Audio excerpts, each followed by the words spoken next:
Merci Seigneur, nous le Dieu très haut, de ce que cette année, bien, il y a eu aussi des nouveaux qui se sont ajoutés, quelques-uns qui sont venus, que nous n'avions pas avant, dans l'année passée, et nous pensons déjà à Anne-Marion, qui est arrivée aussi en cours d'année, que Dieu la bénisse aussi richement. Nous avons notre frère Hugues aussi, avec ses enfants, que le Seigneur les bénisse. Amen. Donc nous avons ainsi Joseph. Bon, lui, ça fait des années quand même qu'il est là. Mais enfin, on ne l'a pas vu beaucoup cette année pour des raisons, bien sûr, qui le concernent dans ses études. Et nous sommes reconnaissants, en tout cas, à tous ceux, notre frère Franck aussi, tout ça. Pour tous ceux qui sont maintenant présents encore avec nous, ben, nous sommes très heureux que nous puissions avoir aussi du soutien. On a besoin de soutien. Voilà, c'est ça qui est important, c'est que nous pouvons aussi apporter les uns les autres ainsi sa contribution à l'œuvre de Dieu, c'est vrai. Que personne, bien entendu, pense qu'il peut de lui-même faire quoi que ce soit, mais qu'il soit présent au moment où le Seigneur l'appelle. Amen. Et c'est bien de servir, mais vous savez, nous aussi, c'est bien aussi quand on peut nous accorder la grâce aussi de recevoir aussi quelques consolations. Ben, comment ça peut être? Ça peut être aussi par les prières, ça peut être par la salutation et toutes ces choses. On a besoin, frères et sœurs. Amen. Nous sommes des hommes et nous avons vraiment besoin que Dieu aussi nous accorde un renouveau pour les temps qui viennent. Le temps passe, les années passent, nous vieillissons et nous croyons qu'ainsi le Seigneur a fait des promesses, qu'un jour il y aura un printemps de rajeunissement. Et en attendant, alors accordons-nous la grâce de nous soutenir les uns et les autres au nom de Jésus-Christ. Amen. Prenons quelques écritures quand même avant que nous puissions. Vous savez, le temps ce soir est aussi consacré pour que nous ayons ensemble le service de Sainte Seine, de lavage des pieds, des institutions qui réellement ont été ordonnées du Seigneur. Le baptême au nom du Seigneur Jésus-Christ est aussi une ordonnance. Et nous sommes très heureux de l'avoir ensemble pu la pratiquer. Concernant le baptême, bon, quand on l'a fait une fois, il n'y a pas besoin de recommencer. Mais pour le lavage des pieds à la Sainte Seine, le Seigneur l'a dit que nous devons le faire. Voilà, quand l'occasion nous est donnée de le faire. Et à chaque fois que nous le faisons et nous annonçons des choses que nous savons être précieuses. À la fois, nous annonçons que le Seigneur est mort pour nous, qu'il a expié nos péchés, mais aussi il n'est pas resté simplement, et comme j'aime à le dire souvent, Dieu n'est pas simplement Dieu qui nous a pardonné et l'affaire s'en reste là. Non, Dieu nous a pardonné afin que nous puissions, par la réconciliation, avoir une communion avec lui. Amen. Et de cette communion, il nous accorde d'avoir la vie éternelle. Amen. Donc il y a une œuvre glorieuse dans tout ça, oui, que nous pouvons ainsi donc commémorer par ce service très simple en fait. Vous savez, nous avons un Dieu qui est simple, mais qu'est-ce que nous sommes compliqués, hein? Vous avez vu comment nous sommes devenus compliqués? Nous sommes devenus tellement compliqués, la vie est compliquée. Alors bien sûr, on peut toujours dire que c'est la responsabilité du monde, mais nous ne sommes pas du monde. Nous sommes ainsi au Seigneur.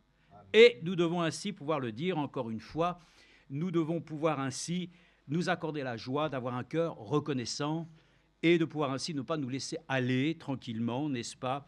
Mais généralement, c'est aussi dangereux de nous laisser nous endormir au point qu'à un moment donné, nous ne savons plus ainsi faire la différence entre ce qui est ainsi des choses de Dieu et des choses de la vie courante. Les choses de la vie courante, nous les connaissons, c'est ce que nous vivons tous les jours. Mais ici, quand nous venons dans sa maison, David l'a exprimé ainsi, je suis dans la joie quand on me dit allons à la maison du Seigneur. Et c'est ainsi que quand nous sommes ici, que nous prenons les Écritures, ce sont des moments qui sont en dehors de tout ce que nous avons à faire régulièrement dans notre vie. Nous nous mettons à l'écart et nous partageons ensemble tous les éléments qui nous permettent de pouvoir ainsi édifier notre foi. Nous pouvons le dire aussi que nous sommes reconnaissants que nous sommes édifiés sur la sainte foi, voilà, qui repose sur la parole révélée. Nous avons une parole qui, dans notre temps, est une parole tout autre que celle qui a été prêchée dans les siècles passés. Frère Franck l'a encore dit dernièrement, nous devons ainsi considérer la parole du temps présent, révélée, afin que nous puissions nous-mêmes accéder ainsi à la promesse que le Seigneur a faite, qu'il présenterait une église sans tache, ni rime, ni rien de semblable. Et donc, nous sommes encore dans cette conscience de le dire, que nous avons besoin de recevoir du Seigneur les éléments qui nous manqueraient. Amen. Pourtant, Dieu nous a tout donné, mais nous voulons que toutes ces choses nous soient encore distribuées abondamment dans notre vie sous forme d'expériences. Ces expériences qui doivent être des expériences que nous trouvons dans les Écritures. Nous n'avons pas besoin de trouver des expériences qui, je ne sais d'où elles viendraient, d'où elles iraient, mais nous avons ainsi des modèles, et pour cela même les Écritures nous suffisent pour nous dire que les expériences du temps apostolique nous satisferont pleinement.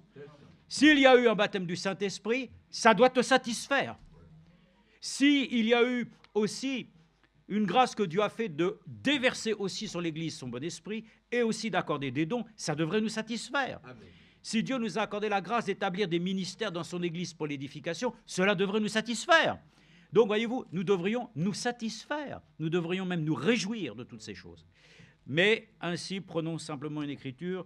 Je vais lire juste assez courtement, juste un passage aussi dans le livre du christianisme traditionnel, mais avant, j'aimerais qu'on lise ensemble dans Lévitique chapitre 17. Pourquoi y a-t-il eu la croix? Pourquoi la croix a-t-il été nécessaire dans cette humanité? Je sais que quand certaines religions, en tout cas certaines dénominations, n'aiment pas le mot croix. Non, pour eux, la croix, c'est catholique. Mais Frère Branham disait que premièrement, personne n'a le monopole de quoi que ce soit. Le Seigneur lui-même s'est donné pour nous, au calvaire. Sur le bois infâme, il est mort pour nous. Et c'est ainsi qu'il a été pendu lui-même et devenu objet de malédiction. Il est pour nous la voie du salut. Amen. Et c'est ainsi que sur la croix, il a pu lui-même dire « Tout est accompli oui. ». Donc nous croyons que tout est accompli. Amen. Mais moi, je dis, Seigneur, accorde-moi la grâce de manifester ta nature divine en moi. Toi, tu as accompli la chose. Alors, donne-nous à tous et à chacun de manifester la nature de Jésus-Christ. Lui, il l'a fait. Maintenant, c'est à nous de disposer. Voilà pourquoi nous le chantons, toi qui disposes de toutes choses. Donc, Dieu dispose en nous de choses glorieuses. Mais pourquoi fallait-il qu'il puisse mourir jusqu'à la croix infâme? Mais il est dit de lui-même, et comme nous l'avons rappelé, il fut trouvé obéissant jusqu'à la mort de la croix. Donc la croix est une nécessité. La croix est un absolu. Ce n'était pas possible que cela ne puisse pas exister. Parce que lui-même l'a dit, est-il possible que cette coupe s'éloigne? Ben non, ce n'était pas possible. Et le Seigneur a pu dire alors qu'il en soit fait selon ta volonté. Donc pourquoi la croix? Lisons simplement. Vous allez voir que sur la croix, ce que le Seigneur a fait se trouve déjà dans une raison que nous trouvons déjà dans l'Ancienne Alliance. Alors l'Ancienne Alliance, ça fait peur pour beaucoup parce que justement, quand certaines personnes vous disent « Oh là là, lire la Bible, si je commence par l'Ancienne Alliance, bon, bah commence par la Nouvelle, si ça te fait peur. Il n'y a que du sang. » Mes frères et sœurs, justement, Dieu s'est révélé dans le sang. Ça vous déplaît? Dieu lui-même s'est révélé dans le sang. Amen. Et Frère Branham lui-même l'a dit, la parole est devenue sang. Alors, ce n'est pas qu'on veut effrayer personne. Écoutez, ce soir, on va égorger aucun poulet. Nous n'avons pas besoin d'égorger des cochons, des agneaux. Nous n'avons pas besoin, frères et sœurs, de sacrifices que nous aurions à présenter. Celui de Jésus-Christ est suffisant. Amen. Amen. Le sacrifice de Jésus est suffisant. Il parle. Parce que vous allez voir, frères et sœurs, que justement, dans le sang, il y a la vie. Nous devons comprendre la chose. Il fallait qu'il y ait la croix afin que, par la crucifixion, son sang puisse couler. Et dans le sang, il y a le pardon de tes péchés. Dans le sang, il y a la vie. Ce n'est pas nous qui le disons, c'est Dieu lui-même qui le dit. Amen. Et dans Lévitique, nous le lisons comme nous le connaissons. Mais nous le rappelons, parce que de toute façon, il n'y a rien de nouveau. Mais ce soir, il y a quelque chose qui peut s'éclairer dans ta vie. Dieu n'a pas changé, sa parole est toujours la même. Mais aujourd'hui, en lisant la chose, peut-être qu'une lumière nouvelle va s'éclairer en moi. C'est toujours la même lumière, hein. Mais elle va peut-être justement ouvrir une des pièces de mon cœur qui était restée fermée. Il y a encore des lieux obscurs que le Seigneur veut visiter. Comme nous l'avions entendu, comme mon frère Franck nous l'a prêché, le Seigneur frappe à la porte. Et il est dit qu'aujourd'hui, la porte doit s'ouvrir de l'intérieur. Nous devons entrer dans sa présence. Lui-même doit entrer dans ta propre vie. Et il doit rentrer dans chaque pièce de ta maison. et nous sommes nous-mêmes la maison du Dieu très haut. Donc, il n'y a aucune pièce ce soir de notre cœur qui doit rester ainsi non éclairée. Et nous le croyons, dans les temps du soir, la lumière est parue. Et le Seigneur lui-même est venu éclairer chaque point biblique. Est-ce que vous voyez aujourd'hui des points des Écritures qui restent dans l'obscurité? Rien. L'homme de Dieu nous a dit, tout nous a été éclairé. Mais il y a toujours des personnes bienveillantes qui vont vous dire qu'eux vont avoir un éclairage particulier. Alors, c'est ce que nous disons ce soir, nous ne souhaitons aucun éclairage particulier. Nous souhaitons simplement la lumière du Seigneur, dont lui-même l'a dit. La lumière est une lampe à nos pieds et un éclairage sur notre sentier. Donc, cela, pour nous, est important. Et cette lumière, ben, c'est la révélation. La révélation de Dieu éclaire mes pas. En dehors de cela, frères et sœurs, nous tâtonnons et nous ne pouvons pas ainsi négliger le fait que lorsque nous avons écouté durant toute cette année, calculez le nombre de messages que vous avez entendus, que ce soit ici, que ce soit vos écoutes personnelles, que ce soit aussi l'écoute des prédications de Frère Franck. Voyez le nombre de semaines que nous avons par an, 52. Voyant ainsi le nombre de réunions que vous avez, que vous pouvez multiplier par 3, cela fait quand même de nombreuses paroles que nous avons entendues. Première chose déjà, merci Seigneur. Parce que tout ce que nous avons entendu a dû contribuer certainement, frères et sœurs, à nous édifier.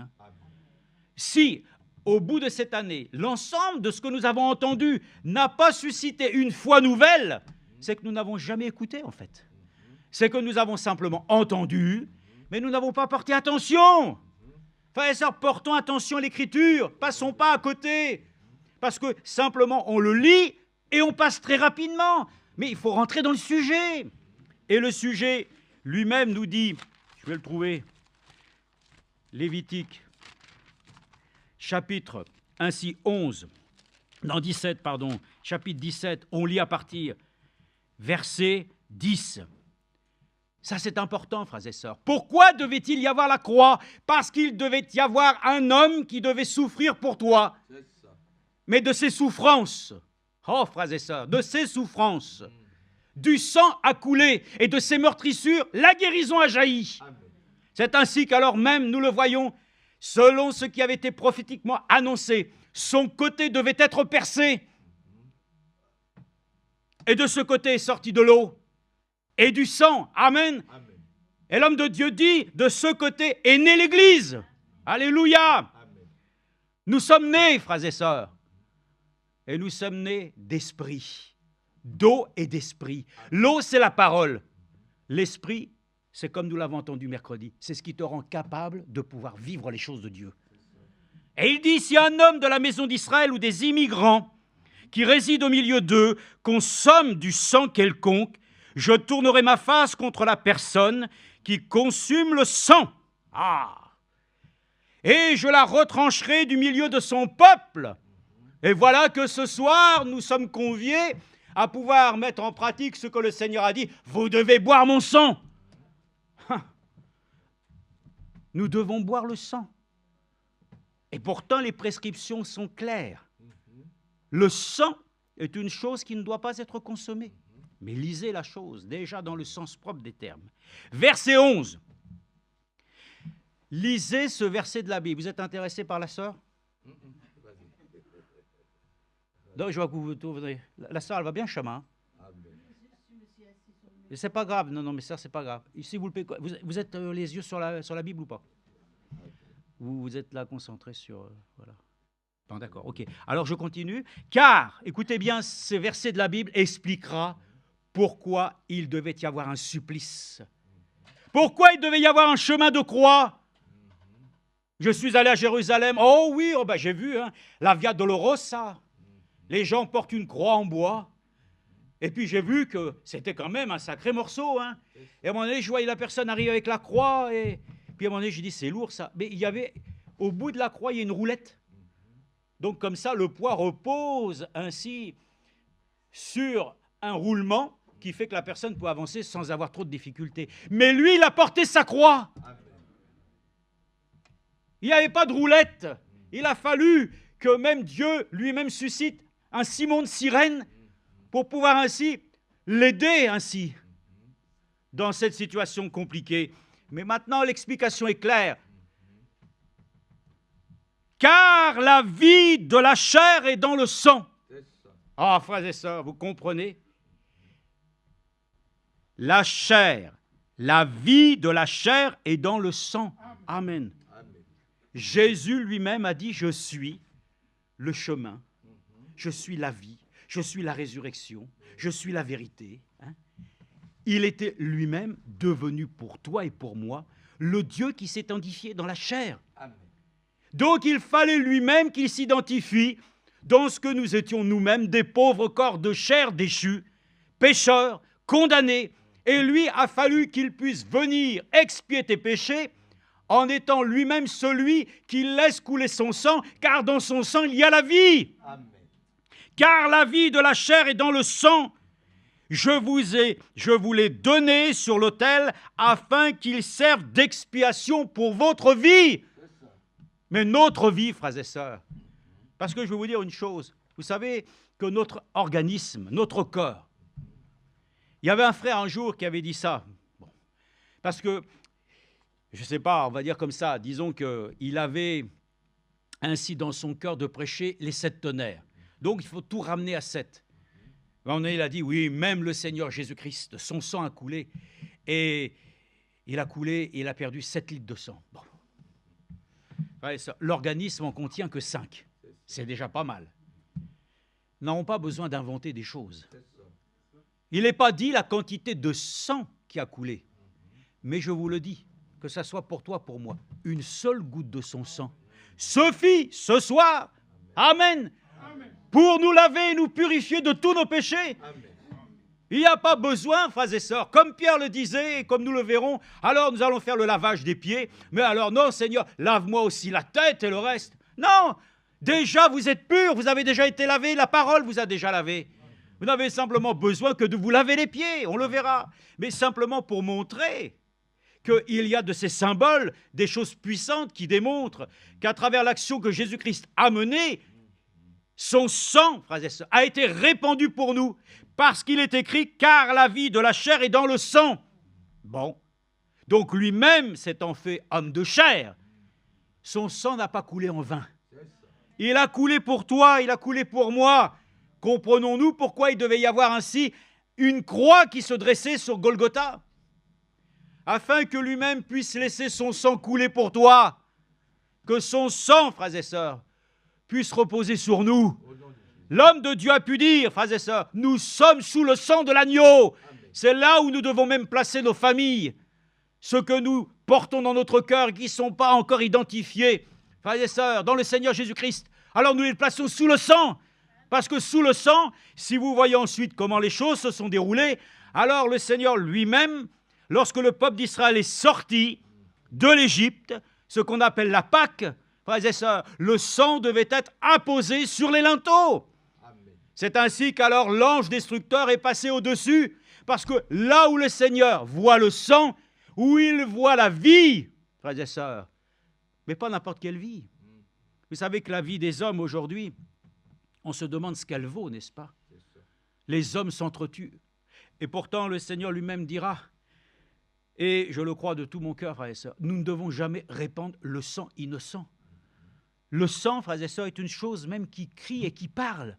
Ne savez-vous pas que le sang d'Abel montait jusqu'à Dieu? Eh oui, il y a une vie là-dedans. C'est précieux le sang. Donc dans l'organisme, nous-mêmes, notre corps, il vit parce que nous avons en nous le sang qui coule dans nos veines.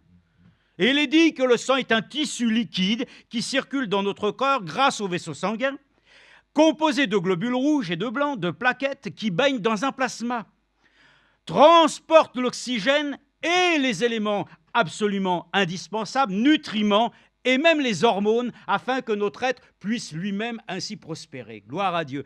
Oh, combien je suis heureux quand je vois le sang de l'agneau qui lui-même peut maintenant véhiculer, amen, dans nos propres vies.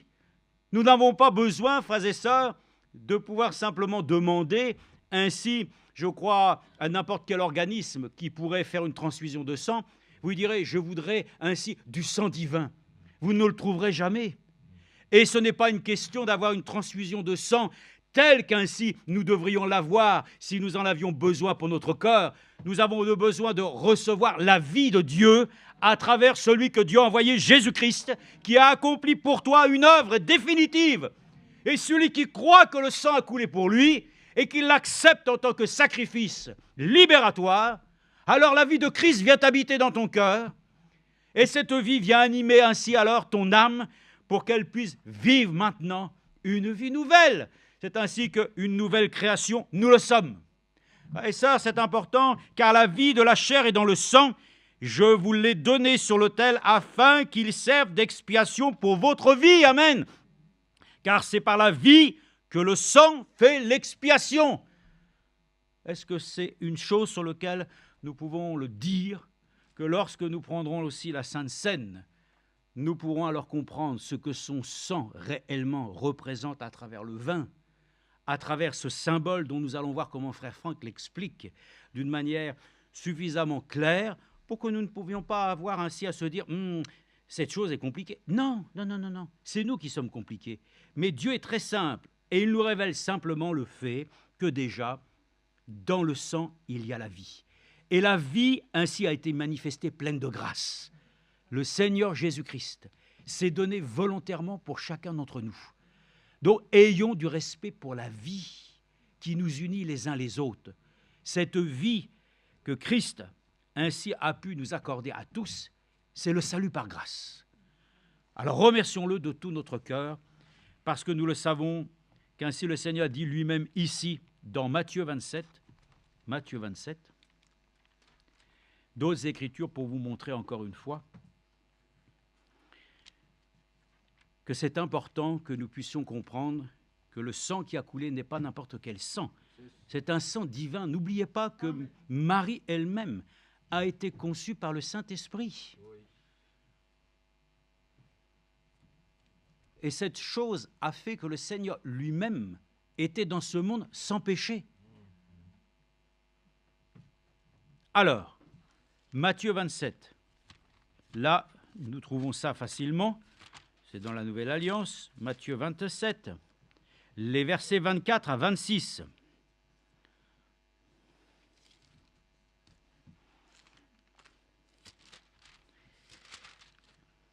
Il est écrit, « Pilate, voyant qu'il ne gagnait rien, mais que le tumulte augmentait, prit de l'eau, se lava les mains en présence de la foule et dit, « Je suis innocent du sang de ce juste, car cela vous regarde. » Oui, alors je vais vous dire une chose, c'était dans ce temps où il y avait ainsi une tradition, c'était de libérer un prisonnier. Et en ce temps-là, il fallait faire un choix entre Barabbas et bien entendu le Seigneur. Ainsi, le gouverneur lui-même leur a donné la possibilité de choisir. Vous savez comment toutes les choses se sont passées. Le choix s'est porté sur Barabbas parce que les religieux avaient même payé des gens afin qu'ils puissent dire Barabbas au lieu de pouvoir confesser le nom de celui qui n'avait rien fait. Alors, ils ont pu simplement, effectivement, choisir Barabbas. Et il dit lui-même, Pilate, moi je m'en lave les mains. Il prit de l'eau, se lava les mains en présence de la foule et dit « Je suis innocent du sang de ce juste. » Frères et sœurs, nous ne pouvons pas nous laver les mains ce soir comme cela, d'une situation sur laquelle ainsi nous n'aurions pas à considérer que nous sommes redevables à celui qui nous a donné la vie, n'est-ce pas? Si nous avons quelque chose qui ne va pas, nous ne pouvons pas nous arranger les choses nous-mêmes. Nous devons être au bénéfice du sang purificateur. On ne peut pas régler son problème sans que l'on accepte qu'il y ait l'effusion du sang. Parce que dans le sang, il y a la vie. Et la vie de Christ, frères et sœurs. C'est important. Ce soir, même si nous avons encore des problèmes, des choses qui n'ont pas collé avec ce que Dieu attendait de nous, il n'y a qu'une seule chose qui peut effacer nos transgressions. C'est son sang, frères et sœurs. Lui-même, il a pensé qu'il pouvait régler le problème en se lavant les mains. Ça ne sera même pas en te lavant les pieds que tu vas régler le problème. Non. C'est en laissant le sang d'expiation agir sur toi comme un puissant détergent, n'est-ce pas? Par laquelle ainsi le Seigneur lui-même, frères et sœurs, veut nous rassurer que de regarder le sang ce soir, Ce n'est pas quelque chose qui doit nous effrayer ou quelque chose qui doit nous rebuter. Non, frères et sœurs, nous devons nous approcher du sang avec un respect et avec ainsi une assurance que le sang de Jésus-Christ nous purifie de tous nos péchés. Mais voilà la chose, regardez. Et tout le peuple répondit que son sang retombe sur nous et sur nos enfants. Alors Pilate leur relâcha Barabbas et après avoir fait flageller Jésus, il le livra pour être crucifié. Amen. Moi, je remercie le Seigneur dans sa grâce parce que, vous savez, le salut vient des Juifs, en fait. Eux-mêmes, ainsi dans leur aveuglement, nous ont donné ainsi la possibilité d'avoir accès aux choses qui ne nous étaient pas ainsi promises. Parce que leur endurcissement, frères et sœurs, a provoqué la colère de Dieu, mais la colère qui est tombée sur le Seigneur a fait que nous avons pu nous-mêmes être au bénéfice d'une nouvelle alliance. Mais, frères et sœurs, vous savez, dans Romains, il est expliqué que bientôt, et ça nous pouvons le dire très bientôt, bientôt ils vont connaître, alléluia, celui qu'ils ont percé. Bientôt aussi, frères et sœurs, ils devront reconnaître celui qui s'est offert pour eux. Est-ce que vous croyez que Jésus aura besoin à nouveau de se laisser crucifier? Non. Il se révélera à eux. Et ils reconnaîtront celui qui a été percé pour eux. Frères et sœurs, ce soir, reconnaissons celui qui a souffert pour nous. Que son sang représente quelque chose pour nous. Dieu, dans l'ancienne alliance, déjà dans les temps les plus reculés, nous le savons, Abel et son frère, en tout cas, Caïn ont offert tous les deux un sacrifice. Bon, déjà, le sang, frères et sœurs, était une chose que Dieu a agréée. C'est pour ça qu'aussi nous le voyons que dans la loi, ainsi il fallait qu'ils puissent offrir des sacrifices où le sang devait couler. Pour ça, beaucoup disent, oh là là, qu'est-ce que c'est vraiment affreux, c'est ragoûtant, hein. Mais pourtant, Dieu dit que lui, quand il sentait l'odeur du sang, les choses qui étaient consacrées pour lui, Dieu dit que ça sentait bon. Est-ce que le sang de l'agneau qui a coulé pour nous sent bon ce soir? Ou est-ce que ce sang nous rebute? Frères et sœurs, ce n'est pas simplement de regarder le sang comme du sang coulant simplement ainsi, des veines ainsi d'un humain, mais Dieu lui-même nous a accordé sa grâce de comprendre que le Seigneur lui-même, alors que Jésus a été engendré par la parole de Dieu, nous avons été aussi engendrés de la même manière par sa parole. Frères et sœurs, c'est la parole, frères et sœurs, que nous recevons, pas le sang d'un homme, mais le sang qui a coulé était l'expression même, frères et sœurs, de la parole vivante, de cette parole qui s'est faite sang, comme disait Frère Branham, qui est devenue vie en nous. Voilà pourquoi même, et comme il est écrit ici, le vin que nous buvons, frères et sœurs, nous ne buvons pas le vin et nous ne buvons pas réellement le sang de Jésus-Christ. Quand nous offrons le pain, frères et sœurs, nous ne mangeons pas la chair du Seigneur en tant que telle. C'est un symbole. Et pourtant, nous devons manger ainsi le Seigneur et boire son sang. Laissez frère Franck parler, s'il vous plaît. Ça sera meilleur. Comme ça, là, au moins, on peut dire, ça vient de lui, ça, c'est bon. Hein? Comme souvent on l'a dit, on lit dans la Bible, oui. Mais si frère Franck dit la même chose, ça va, c'est valable, ça. Et c'est valable, c'est valable, c'est valable, c'est valable. C'est attesté, c'est marqué Édouard Franck.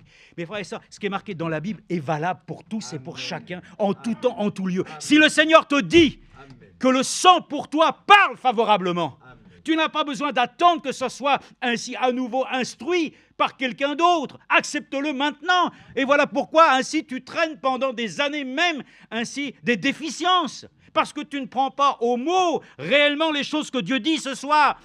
Dans la chair ainsi la vie a été manifestée. Remercions le Seigneur. Lisons encore juste une chose ici. Regardez, c'est important. Bon, Proverbe 6, 17. Les mains qui répandent ainsi le sang innocent. Lisons simplement ça. Frères et sœurs, lisons dans Proverbe. Bien sûr, nous aimons l'Évangile. Nous aimons quand nous parlons des miracles. Oh, tu ne peux pas nous parler plutôt des miracles? Tu ne peux pas plutôt nous parler ainsi de fusion du Saint-Esprit? Tu ne peux pas nous parler plutôt des dons du Saint-Esprit? Tu ne peux pas nous parler de la résurrection de Jésus? Oui, bien sûr. Mais moi, je veux vous parler de ce qui est à l'origine de ces choses. Je veux vous parler pour la signification des choses. que tout se trouve dans la vie qui a été répandue pour toi. C'est pour ça que nous devons nous identifier dans sa mort et dans sa résurrection. Il ne faut pas que nous puissions avoir une pensée erronée du sang qui a été répandu pour nous. C'est très important. Ayez du respect pour le sang. Voilà pourquoi les Écritures le disent. Et de différentes manières, 3 fois même dans Actes, c'est marqué. Nous devons même, dans toute ainsi la contenance qui nous est donnée, de nous abstenir du sang, par respect. Mais il y en a qui n'ont pas compris. Il dit, oh là là, abstenez-vous, bien sûr, du sang des animaux. Mais de ceux qui prennent l'animal et qui le saignent pour boire son sang, ça c'est une malédiction, ça. Mais nous devons ainsi saigner l'animal, ensuite le préparer, le cuire, le manger, et il n'y a aucun problème. Il n'y a aucun problème avec tout ça. Les gens ont mélangé des ordonnances sur lesquelles ainsi ils veulent être plus saints que Dieu. Non, nous avons du respect pour Dieu. Je vous dis ça parce que mon papa le disait lui-même. C'était une offense à Dieu. Et il disait, oh, tu vois là-bas, il y a l'abattoir. Ben, ce qui est bien, c'est quand il tue les animaux, il laisse saigner et il faut boire un bol de sang, il y a plein de vitamines dedans. Oh, ouais, ça c'est pas une chose que Dieu nous dit, n'est-ce pas? Nous devons avoir du respect pour le sang. Et nous devons pouvoir le dire, frères et sœurs, qu'ainsi, l'homme aussi qui répand le sang inconsidérément sera aussi coupable. Lisons dans Proverbes, chapitre 6, verset 17. Frères et sœurs, tous ceux, vous savez qu'un jour tout sera mis en lumière, hein? Tous ceux qui ont tué, massacré, de telle manière qu'ils ont voulu répandre le sang innocent, ils seront coupables.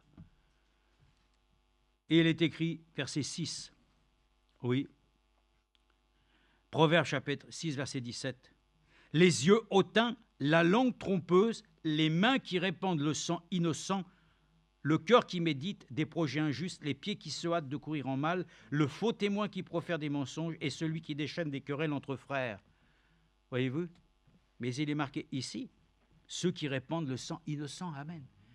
Dieu a un respect, frères et sœurs, pour nos vies. Ayons du respect pour lui, parce qu'il a donné sa vie pour toi. Il a donné sa vie pour moi. Amen. Lisons juste rapidement pour vous dire combien l'Écriture elle-même ne peut pas nous tromper, nous mentir. L'effusion du sang a provoqué quoi dans notre existence?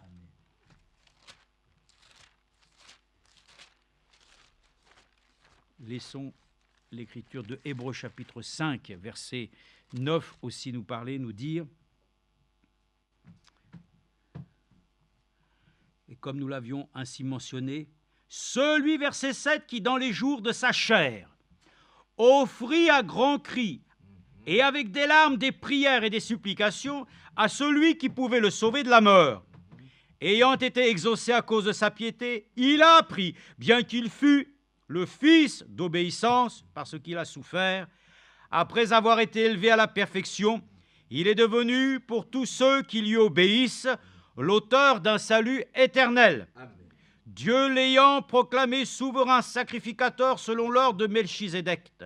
À ce sujet, nous avons beaucoup à dire et des choses difficiles à expliquer parce que vous êtes devenus lents à comprendre, alors que vous devriez, avec le temps, être des maîtres. Vous, avec de nouveaux besoins, qu'on vous enseigne les premiers principes élémentaires des oracles de Dieu. Vous en êtes venus à avoir besoin de lait et non d'une nourriture solide.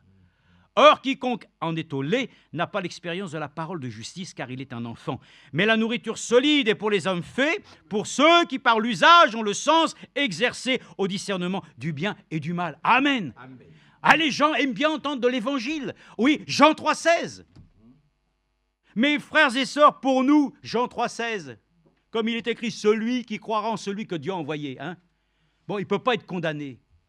Mes frères et sœurs, que Dieu nous fasse la grâce, alors que Frère Branham lui-même, dans son ministère, a été un homme qui a réellement prêché les choses qui non seulement étaient justes, mais profondes concernant la croix. Frère Branham était un homme, frères et sœurs, qui était prophète, mais il a prêché la croix. Hein.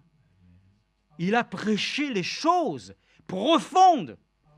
Il les a amenés dans une communion avec Dieu, frères et sœurs, par la vie de celui qui s'est donné pour nous, l'agneau. C'est pour ça que ce soir, nous devons être, selon le principe de la Sainte Seine, en communion. Nous sommes en communion avec lui, avec le Fils, nous sommes en communion, frères et sœurs. La vie de Jésus-Christ répandue dans notre cœur nous met en communion les uns avec les autres. Pourquoi tant de divergences, tant de différences? Ça, c'est la chair. C'est la chair. Ces aspirations à vouloir ainsi toujours... D'ailleurs, Dieu ne nous a pas appelés à combattre contre la chair et le sang. Mais Dieu nous a appelés à combattre contre les esprits trompeurs et séducteurs. Donc, remercions-le, frères et sœurs, que nous n'avons pas à combattre contre le sang. Au contraire, nous sommes là que pour honorer le sang qui ainsi a posé sur nous, oh, frères et sœurs, nous accorde la grâce d'être gardés dans ce monde. Plaçons-nous sous son précieux sang. Sous le sang, le précieux sang. Sous le sang, le précieux sang. Je reçois un cœur nouveau. Sous le précieux sang. Amen. Lisons juste après Hébreux 9. Hébreux 9, chapitre 9, verset 12. Mais Christ, même, verset 11. Mais Christ est venu comme souverain sacrificateur des biens à venir. Il a traversé le tabernacle plus grand et plus parfait, qui n'est pas construit par la main de l'homme, c'est-à-dire qui n'est pas de cette création. Et il est entré une fois pour toutes dans le sanctuaire, non avec le sang des boucs et des veaux, mais avec son propre sang. C'est ainsi qu'il nous a obtenu une rédemption éternelle. Oh là là! Car si le sang des boucs et des taureaux est la cendre d'une génisse qu'on répand sur ceux qui sont souillés, les sanctifie, vous rendez-vous compte? Mais le sang de Christ nous purifie de tous nos péchés. Il faut que le sang de Jésus-Christ nous touche ce soir. Parce que dans le sang, il y a la vie, et là où la vie rencontre la mort est ainsi terrassée. Voilà pourquoi il a dit, il a vaincu la mort. Lorsque lui-même a expié nos péchés, que tout a été accompli, il a vaincu la mort, alléluia. La mort qui triomphait sur les hommes. La vie est venue, amen. Tu as la vie éternelle aujourd'hui. Et le médecin te dira, tu es comme les autres, tu mourras. Oui, de ma chair, ça, il n'y a aucune promesse sur la chair, mais il y a la promesse, amen, que nous aurons des corps nouveaux et que notre âme, frères et sœurs, alléluia, notre âme maintenant a été sauvée. Notre esprit est vivifié. Notre corps est fortifié. Donc nous sommes reconnaissants. Regardez ce que le sang fait. Le sang des animaux avait déjà pour Dieu, ça calmait sa colère. Ça calmait. Hein? Et il disait, allez, à l'année prochaine à Jérusalem. Ah non, frères et sœurs. Non, on n'est pas là pour se dire maintenant, allez, une fois qu'on aura fait ça, à l'année prochaine. Non. Que nous puissions journellement laisser le sang, amen, d'expiation parler pour nous favorablement. Nul ne peut être agréable à Dieu qu'il n'ait foi en lui. Et croyons dans ce que Dieu a accompli. Et il dit, regardez combien, on peut le dire, combien plus le sang de Christ, qui par l'Esprit éternel s'est offert lui-même sans tâche à Dieu, purifiera-t-il notre conscience des œuvres mortes. Amen. Est-ce que le sang de Jésus-Christ a une efficacité sur nos vies ce soir? Ou est-ce que c'est toujours notre vieil sang, avec ses globules blancs et ses globules rouges? Est-ce que c'est toujours ainsi ce vieux processus humain qui agit en nous? Ou est-ce que le sang de Christ est venu habiter ma vie? Il faut que la parole, frères et sœurs, ait été ensemencée dans ton cœur. Dans la parole, il y a la vie. C'est ça, la vie. Le sang a été révélé, frères et sœurs. Le ministère de Frère Branham nous a accordé la grâce, alors que les 7 sceaux étaient brisés. La révélation de Jésus-Christ nous a été totalement, frères et sœurs, accordée. Et vous savez ce que ça a produit? Frère Branham l'a dit ainsi. Il a dit, maintenant nous sommes introduits dans la véritable adoration à Dieu. Et il dit, dans la révélation du sang, nous sommes dans l'adoration parfaite. Parce que nous avons compris réellement ce qu'est notre Seigneur. Il n'est pas simplement le compagnon du jour quand j'en ai besoin. Il doit être celui qui dit lui-même, j'ai besoin de toi, afin que tu puisses être utilisé quand lui le veut, où tu veux, quand tu veux. Amen. C'est nous qui devons nous laisser conduire par lui.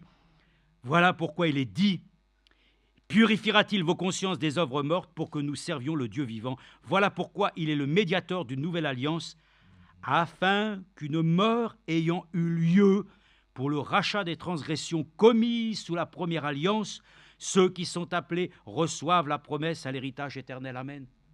Là où il y a la mort, quelque chose, là où il y a eu le constat de la mort, le testamentaire, le testament a maintenant une application. Et ça, si tu n'es pas mort toi-même, si tu ne meurs pas toi-même à ta vieille vie, comment tu veux que la nouvelle vie vienne prendre le dessus? Laisse le sang venir, amen, te perfuser, alléluia, et te donner ainsi de pouvoir te changer toi-même, impossible, mais de te laisser changer par lui. Le rachat, il est dit, le rachat des transgressions commis sous la première alliance, ceux qui sont appelés reçoivent la promesse de l'héritage éternel. Car là où il y a testament, il est nécessaire que la mort du testamentaire soit constatée. En effet, le testament aujourd'hui nous a été donné. Nous constatons que par sa mort, il était le Fils de Dieu. Voilà. Par sa résurrection, nous témoignons maintenant qu'il est le Fils de Dieu. Nous le disons tous ensemble d'un même cœur. Amen. 10:4, et puis je vais vous lire ça, puis ça va être bien, vous allez voir, je pense. Car il est dit, ici, verset 3, « Mais par ces sacrifices, on rappelle chaque année le souvenir des péchés. Car il est impossible que le sang des taureaux et des boucs ôte les péchés. C'est pourquoi en entrant dans le monde, le Christ dit, « Tu n'as voulu ni sacrifice, ni offrande, mais tu m'as formé un corps, tu n'as agréé ni holocauste, ni sacrifice pour le péché. Alors j'ai dit, voici, je viens. Dans le rouleau du livre, il est écrit à mon sujet, pour faire, ô Dieu, ta volonté. Amen. » Il a dit d'abord, tu n'as voulu et tu n'as agréé ni sacrifice, ni offrande, ni holocauste, ni sacrifice pour le péché, qui cependant sont offerts selon la loi. Puis il dit, voici, je viens pour faire ta volonté. Il abolit donc le premier culte pour en établir un second, et c'est en vertu de cette volonté que nous sommes sanctifiés par l'offrande du corps de Jésus-Christ une fois pour toutes. Amen.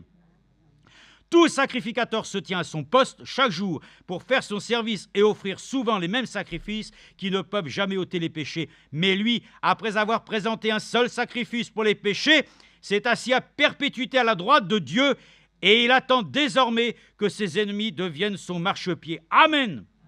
On peut lire tout le reste et c'est merveilleux, de toute façon tout est bien.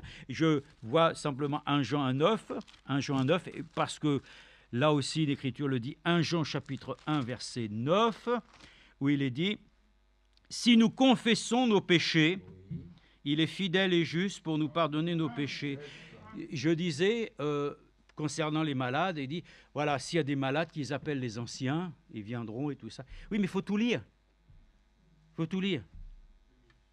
Il a dit, s'ils ont commis quelques péchés,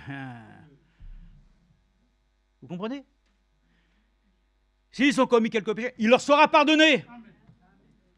Dans le sang, frères et sœurs, il y a le pardon des péchés.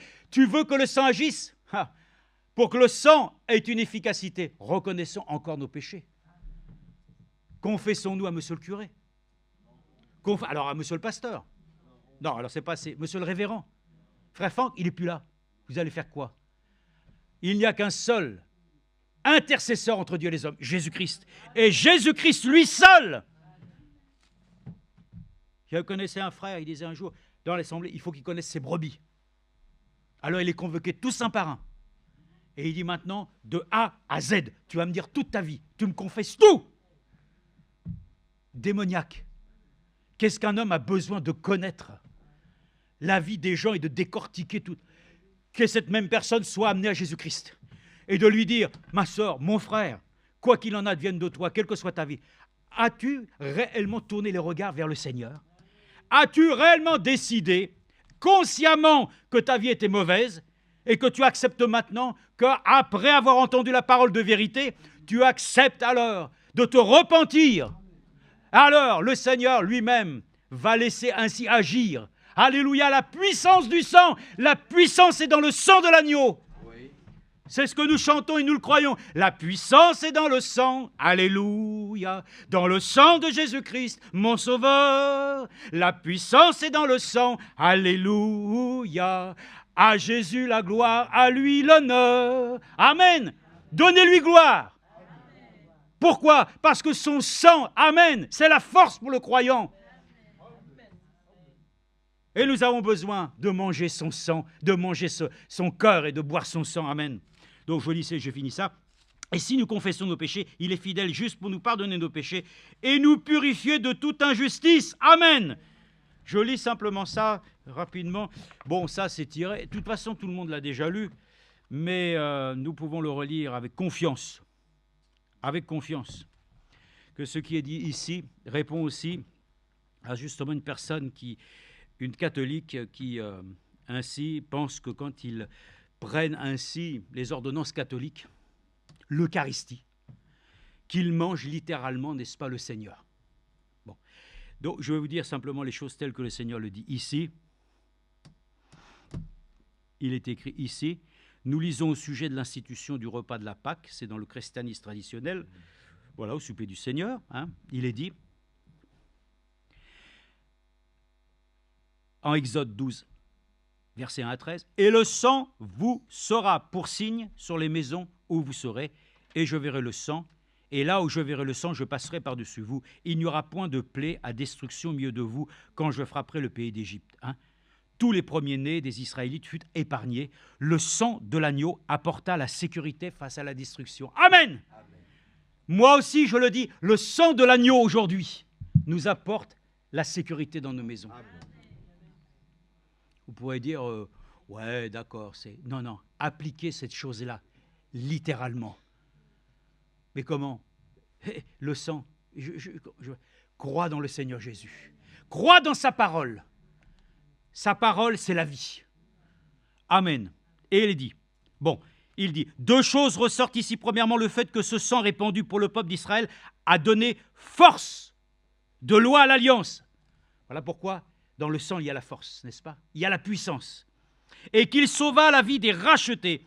Deuxièmement, que la fête a été instituée en souvenir de leur rachat et de leur sortie de l'esclavage. Ces deux faits importants se trouvent également confirmés lors du souper du Nouveau Testament. Il ressort de cela que les rachetés devaient se déclarer prêts à suivre et à mettre en pratique toute la parole de Dieu. Ce n'est qu'après cette déclaration que Moïse les aspergea de sang, comme d'un signe visible montrant que cette assemblée rachetée se trouvait alors sous la protection du sang. Amen.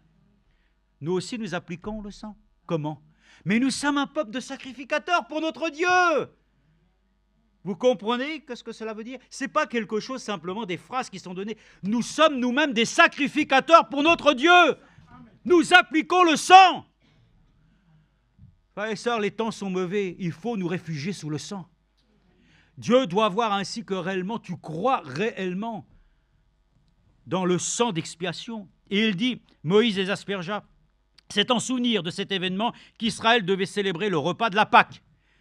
Bon, dans Luc, chapitre 22, notre Seigneur dit « J'ai fort désiré manger cette Pâque avec vous avant que je souffre. » Et ayant pris un pain et ayant rendu grâce, il le remplit, leur donna en disant « Ceci est mon corps qui est donné pour vous, faites ceci en mémoire de moi. » Bon, Luc 22, 15-19. Lors du souper du Seigneur, les croyants du Nouveau Testament pensent à la rédemption pleinement accomplie. Point. On passe à autre chose. Non, ce n'est pas du tout ça. Lisons, s'il vous plaît, les choses constructivement et entièrement. Il dit, les croyants du Nouveau Testament pensent à la rédemption pleinement accomplie par le sang de la nouvelle alliance versée pour le peuple de la nouvelle alliance.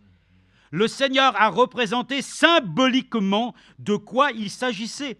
Le pain qu'il brisa avait été préparé pour le repas de la Pâque, et par ce fait, il était sans levain. Le vin de la coupe qu'il donna à boire à ses disciples venait de la vigne. Selon Matthieu, le Seigneur dit « Mais je vous dis que désormais je ne boirai plus de ce fruit de la vigne jusqu'à ce jour où je boirai de nouveau avec vous dans le royaume de mon Père. » Matthieu 26, 29. Comme le pain est rompu de façon visible lors du souper, ainsi de façon tout aussi visible, le corps de Jésus fut-il frappé, torturé, crucifié. Aussi vrai que le vin se trouve dans la coupe, tout aussi réellement... Oh là là! Aussi vrai que le vin se trouve dans la coupe, tout aussi réellement, le sang de l'agneau de Dieu a-t-il coulé pour le pardon de nos péchés. Amen. Il y en a quand même quelques-uns qui le disent quand même. Ah. Mais c'est le fondement de ma vie. C'est le fondement de notre existence. Aujourd'hui, aussi vrai que le vin se trouve dans la coupe, tout aussi réellement le sang de l'agneau de Dieu a-t-il coulé pour le pardon de nos péchés. Ce qui a souffert, ce n'est pas le pain, même que nous brisons et mangeons, mais bien notre Seigneur, lorsqu'il a appris toutes choses sur lui dans le corps de sa chair et qu'il a souffert pour toute l'humanité. Le vin n'a pas davantage été transformé qu'il n'a été répandu à terre. Il fut bu lors du souper du Seigneur par ceux qui étaient présents. C'est le saint sang de notre Rédempteur qui a été répandu. Et lui-même, en tant que souverain sacrificateur, avec son propre sang, est entré une fois pour toutes. Alléluia! Vous vous rendez compte ce qui est dit? Et lui-même, en tant que souverain sacrificateur, le grand Melchizedek, avec son propre sang, est entré une fois pour toutes dans les lieux saints, ayant obtenu une rédemption éternelle. Hébreux 9, 12. Plus loin, au verset 14, il nous est dit encore, combien plus le sang de Christ, qui par l'Esprit éternel s'est offert lui-même à Dieu sans tache, purifiera-t-il votre conscience des œuvres mortes que pour que vous serviez le Dieu vivant, pour que vous serviez, pas pour que tu fasses ce que tu veux, pour que tu le serves. Et qu'est-ce que Dieu fera pour qu'il t'en rende capable? Il enverra le Saint-Esprit. Là, c'était ma voisine qui me parlait de ça. Et je n'ai pas eu, à un moment donné, j'ai pu répondre sur pas mal de petites choses. Là, je n'avais pas eu le réparti. Mais je suis reconnaissant, Dieu a toujours une réponse. Et donc, à l'occasion, quand on se reverra, je pourrais peut-être ainsi y apporter l'élément de réponse. Oui, mais c'est écrit, Hervé. Vous devez manger ma chair et boire mon sang. C'est écrit ou pas? Je vais aller lui dire parce que... Non. Elle a dit la chose, c'est écrit, c'est vrai. C'est tout, ça y est. Mais dans le contexte. Il n'est rien écrit d'une transformation du pain et du vin. Moi, j'avais même pas... Mais je vous le dis, le Seigneur nous éclaire tous les jours. Ayons suffisamment d'humilité pour dire qu'aujourd'hui, nous pouvons voir une chose sous un éclairage. Oh là là, Seigneur, j'avais une vue de côté, maintenant j'ai la vue de côté et de face. Et maintenant, je sais que demain, peut-être, tu vas me donner une vue complète. Ah oui, nous connaissons partiellement, mais le Seigneur prend plaisir, n'est-ce pas, à nous révéler sa parole. C'est là que vous allez voir, j'ai compris comment la chose, c'est merveilleux, que de pouvoir le dire pour ceux qui vous diront que oui, mais le Seigneur a dit qu'il faut manger ça. Oui, écoutez. Il dit, quand le Seigneur dit en tenant le pain dans sa main, ceci est mon corps. C'est vrai. Matthieu 26, 26. Le pain est déjà prêt et n'a plus besoin d'être transformé au moyen d'une cérémonie ou d'un tintement d'une clochette. Lorsque le Seigneur dit « ceci est mon sang », c'est donc bien cela, et cela n'a pas davantage besoin d'être transformé pour le devenir. Il est parfaitement évident que le Seigneur n'a pas littéralement donné, oh là là, aux siens la chair de son corps terrestre. Amen. Il a pris les choses dans un symbole, utilisant du pain sans levain et du vin. C'est là que je dis, mais voilà, et ils disent, non, maintenant, nous prenons l'Eucharistie. C'est vraiment sa chair. Mais non, Jésus ne s'est pas transformé. Il n'a pas commencé à prendre un couteau. Pierre, va chercher la serpette. Et je vais couper mon doigt droit. Mange mon doigt. Toi, j'ai 10 doigts. Mince, vous êtes 12, il va en manquer. Prends l'orteil. Non, frères et sœurs. Le Seigneur est resté intègre. Ensuite, lui-même devait se présenter intègre jusqu'à la croix. Mais il a dit maintenant, par ce symbole, vous allez manger ma chair et vous allez boire mon sang. Donc, c'est donc bien cela, et cela n'a pas davantage besoin d'être transformé pour le devenir. Il est parfaitement évident que le Seigneur n'a pas littéralement donné aux siens la chair de son corps terrestre, ni son sang, mais qu'il s'agit d'une représentation symbolique. Il n'est pas davantage mentionné dans les Saintes Écritures qu'à chaque fois, dans la Sainte Seine, ce sacrifice, à nouveau, pour les vivants et même pour les morts, et qu'il devient lui-même Seigneur Dieu dans l'hostie que les hommes mangent ensuite. Quelle pensée horrible! Naturellement que les Saintes Écritures ne font pas mention de cela. Et ce sont là des affirmations en contradiction directe avec l'enseignement de Christ, mais celui-ci ayant offert un seul sacrifice pour les péchés, Vous avez compris? Quand on fait le pain et le vin, on mange un souvenir des choses. Mais eux disent qu'à chaque fois, ils recommencent à manger. C'est diabolique. Mais nous, ici, dans la maison de Dieu, par le Saint-Esprit, tout est sanctifié par le sang. Et ce que nous faisons, nous le faisons consciemment. Parce que nous avons donc la reconnaissance de ce que le sang représente pour nous. Si nous n'avons pas cela, demandons à Dieu, avant même la Sainte Seine, qu'il nous accorde la grâce, non seulement d'avoir une compréhension, mais d'avoir le discernement et d'avoir du respect pour ça. Et de pouvoir le dire, Seigneur, accorde-moi la grâce, que lorsque je vais ainsi moi-même me présenter dans ce service, que je sache de quoi je parle, de sache réellement de quoi je m'entretiens avec Dieu. Bon, je termine, mais celui ayant offert un seul sacrifice pour les péchés, car une seule offrande, il a rendu parfait à perpétuité ceux qui sont sanctifiés. C'est ici l'alliance que j'établirai pour eux après ces jours-là, dit le Seigneur, et je ne me souviendrai plus jamais de leurs péchés, ni de leurs iniquités. Amen. Ça a été placé dans la mer de l'oubli. Alléluia. Or, là où il y a rémission des péchés, il y a rémission de ces choses, il n'y a plus d'offrande pour le péché. Hébreux 10, 12, 18. Celui qui lit plus loin dans ce chapitre, il trouve exprimée la pensée de l'historique du salut que par. Nous pouvons déjà, je pense, arriver, voilà, non pas dans la conclusion, mais déjà dans la compréhension déjà de Lévitique 11, à arriver jusqu'à ce point. Celui qui lit plus loin dans ce chapitre, il trouve exprimée la pensée de l'historique du salut que, par le moyen du sang de Jésus, ce salut nous donne. Il nous donne quoi, en fait? Nous donne une libre entrée dans le sanctuaire céleste, par le chemin nouveau et vivant, ce qui est arrivé à Golgotha, à la croix, l'a été une fois pour toutes, et cette œuvre, à force de loi, pour tous ceux qui, par la foi en Jésus-Christ, reçoivent le pardon de leurs péchés et la vie éternelle. La Bible dit, et comme il est réservé aux hommes de mourir une fois, et après cela, le jugement, ainsi le Christ aussi, ayant été offert une fois pour porter les péchés de plusieurs, apparaîtra une seconde fois, sans péché, à salut à ceux qui l'attendent. Hébreux 9, 27, 28. Christ ne s'offre pas chaque jour des millions de fois, c'est quelque chose d'impossible et d'entièrement non biblique. Il s'est offert une fois pour toi. Amen. Et cette chose est suffisante et elle parle efficacement pour toi. Je termine avec aussi cette mention dont ce nom-là ne m'était pas familier. Mais enfin, quand je l'ai relu, je me suis dit, bon, c'est effectivement certainement ce qu'ils disent.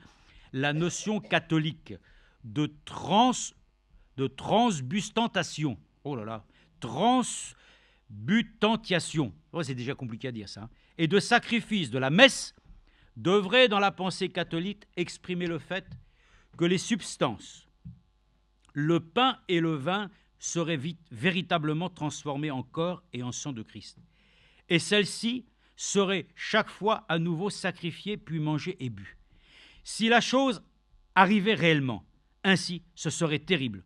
Et non seulement pour les végétariens, mais dans la transbutantiation,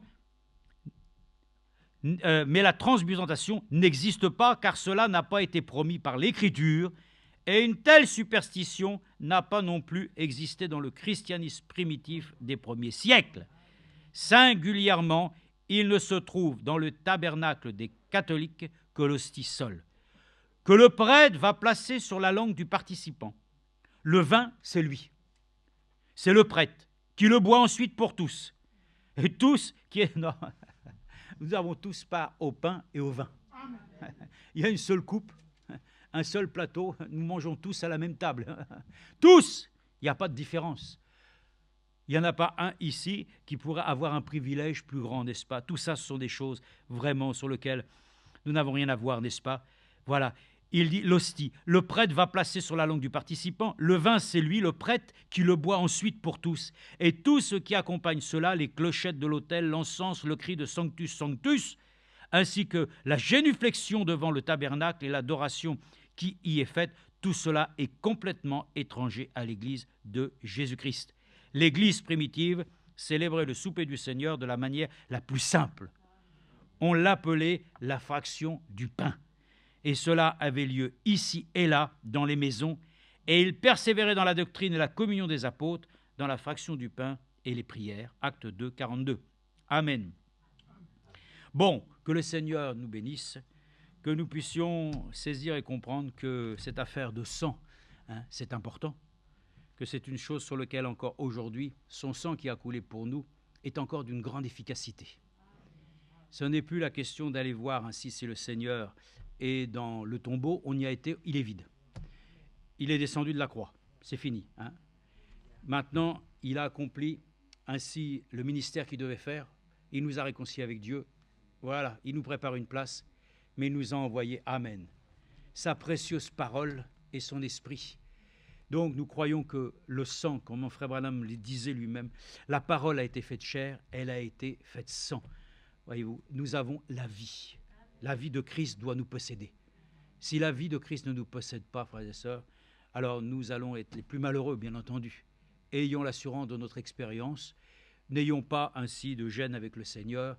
Il est encore là ce soir pour nous accorder sa grâce, de nous donner une pleine révélation, un discernement des choses, et que dans le sang, donc, il y a la vie, et nous sommes reconnaissants, et nous terminons, et nous laissons la place à notre frère pour la suite du service, mais nous prions le Seigneur. Père Céleste,